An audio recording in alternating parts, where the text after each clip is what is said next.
Yesterday, Plarium made an announcement about an upcoming feature coming to Raid Shadow Legends, guys, that will allow us to convert old fragments from old fusions that we haven't managed to complete into a new fragment that will basically open a chest, and we have a chance to get fragments for a new legendary hero from there. How you may notice, I have all these fragments right here.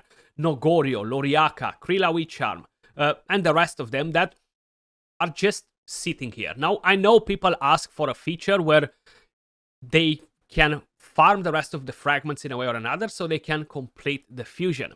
Now, I have fragments from past fusions that had events, like for their anniversary, they used to do an event where you were able to collect 15 to 20 missing fragments from some different fusions. So I slowly accumulated more from different fusions, and I have nothing to do with them personally. I know a lot of you guys are in the same situation, and a lot of you guys will be in this situation in the future. So it's good that they implemented a system that will allow us to get some goodies instead. Now, the problem is that if the RNG is bad on those chests, the fragments for the new hero will be super hard to get. So that means that we're going to have to waste a lot of these fragments in order to be able to get something good out of it, you know?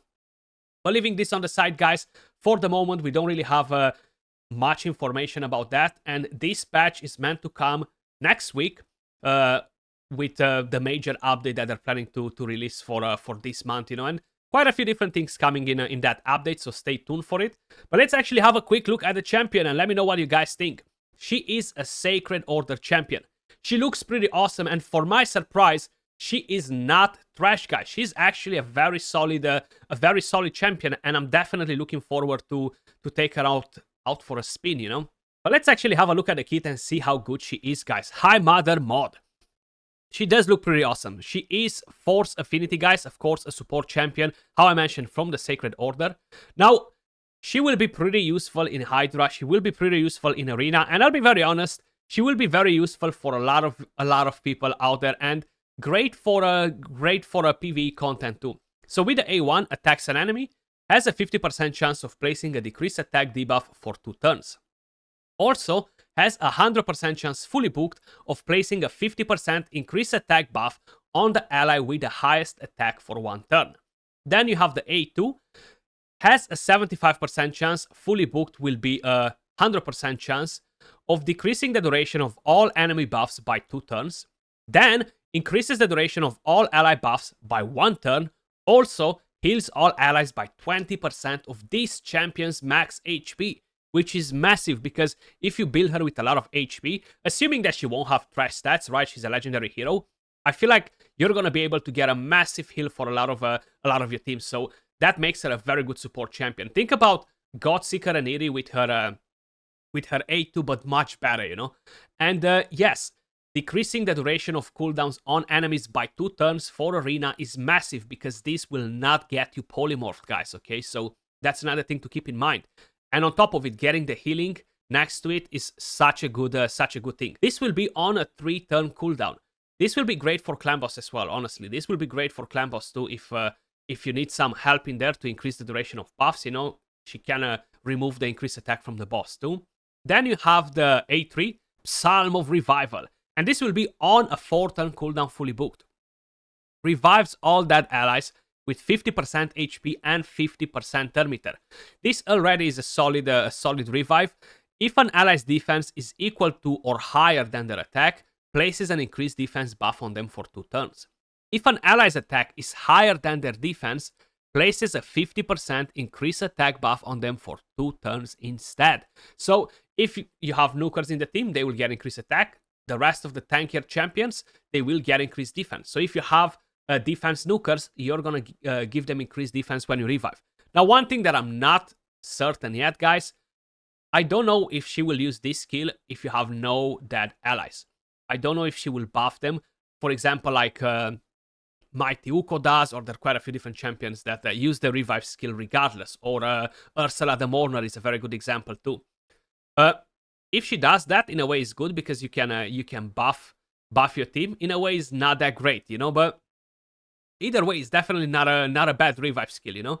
And then you have the passive, which is so nice. Removes one random debuff from all allies at the start of this champion's turn. This is freaking to Hanorach and Doom Priest on steroids, guys, okay? Literally, this champion is a version of Hanorach on steroids with a revive, okay? Yes, you don't have block buffs, you don't have the increased speed, but god damn it, you have actually some awesome stuff. Then places a continuous heal buff on the ally with the lowest HP for one turn at the end of this champion's turn. She will be so freaking good for Hydra, guys, just because of this. She will be good generally everywhere. Even for clan boss, you want to cleanse the decreased speed, you want to have support, increase the duration of buffs on your team, you know. She will be part of unkillable teams, she will be part of Hydra teams, and you have an accuracy aura in all battles, 60 accuracy. So I'll be very honest, guys. This champion exceeded my expectations, okay? I thought that she will be an average trashy champion. I think I actually mentioned it in yesterday's video, but I'm pleased to say that she's an awesome champion. And I do want to hear your thoughts in the comments down below. Please let me know your opinion too, if you agree or you disagree with what the champion can do. But I definitely think that she will be a very good champion for pretty much every single account out there. She will bring some sort of utility in some areas for everyone, you know. Not to mention, she will carry the faction wars for whoever are trying to progress through that like there's no tomorrow, but there's a catch with that. Whoever struggles with faction wars probably won't have enough left fragments to attempt to get this champion, okay? Let's be honest, this is not meant for new players, for people that are progressing through the game, because this is a champion that you're going to acquire if you're more of a veteran, if you collected a lot of fragments from different fusions, or by any chance if you haven't completed any fusions. Now there is another thing that you could potentially do. So let's just imagine we have a lot of fragments events coming to the game, and most of the times some of the champions are not good. Most of the times us as players, we will complete random events in the game that will award us with 5, 10, 15, 20 fragments. So let's just say by the end of a fusion, we might be able to collect 50, 60, 70 fragments for a fusion, but we're not going all in for the summoning events or different things. Well, you know what? You're collecting those fragments events, and as a new player, as a player that progresses through the game, you're going to be able to slowly put your hand on this champion as well. So it's kind of like the meta of, I want to miss 5 fragments on the new fusion because I want to get this champion. Basically, that's how it's going to play out. And most of the times, we are getting averages fusions. You know, not all of them are great. Like in a year, probably we get 4 or 5 fusions out of all of them that are really like solid, that are really standing out. You know, so I haven't completed Loriaka, for example. You know, and I haven't completed quite a few different fusions. So I feel like that will be a thing that people will do from here on, and everybody can do that, regardless of how long ago you started playing. You're a veteran, you're a new player, or whatever, you know. Everybody will be able to collect fragments in that way and intentionally skip fusions just to get to this. So for whoever is not familiar with the conversion, so one legendary fragment will allow you to open one chest, okay? 5 epic fragments will allow you to open one chest. So basically for epic fragments is a conversion of a 5-to-1 ratio. For the legendary is a conversion of 1-to-1 ratio. So if the chests don't drop you trash constantly, I feel like we're going to be able to get the hero in probably, I would say, a few months, okay? Even for me, because you're limited at 10 chests a week. And you open those 10 chests a week.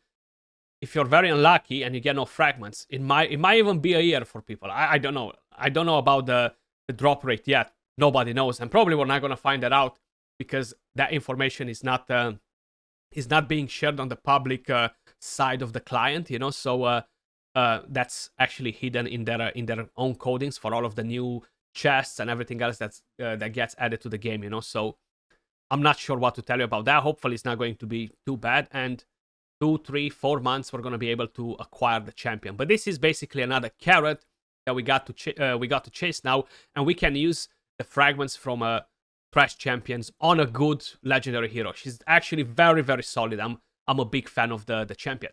Let me know your thoughts in the comments down below. Appreciate every single one of you guys watching, and I'll catch you all in the next video. Peace.